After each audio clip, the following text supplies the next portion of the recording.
حياة أو معناها هذا عربي Soomaali hadii loo bedelo uu yahay nolol cusub aynu soo biirtay oo horumarka cilmiga iyo u fududeynta dadka loo sii fududeynayo baahidooda inay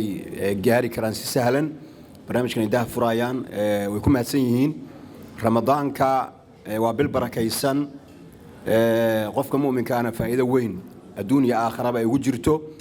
xaqi aakhirana in loo shaqaysto waa fursad sanadkii mar ummadda islaamka soo marta xaqi adduunyadana ganacsigii uu yahay bilaha ugu fiican dadku ay faa'iidaan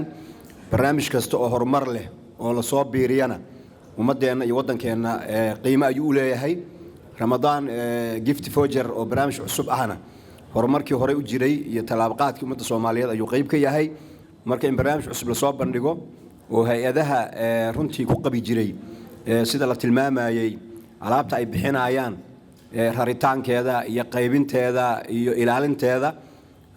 marka horena yani lagu sameyn jiray wax la yiraahdo boono intii la soo qaado warqado la jarjaro la tiimbareeyo xaafadaha loo geeyo iyo dadka oo loo soo qaybiyo alaabtii la raro meel la geeyo dadkii meeshaas ay ku soo xaroodaan boonooyinkii dib looga aruuriyo waqti dheer ay qaadan jirtay marka isku soo ururkaas dadka isku soo ururinayo inay ka fiicnaato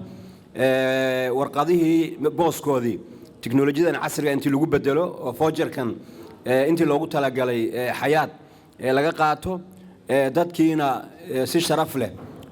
guriyahooda loo gooyo ama loo qaybiyo ayagoon isbuuranin ama isdardarin qof walba maalinkii inuu soo adeegtay noqoto meesha xayaat ugu dhow inuu la aado waa fudaydin qayb ka mid ah marka waxaan leeyahay laga faa'iideysto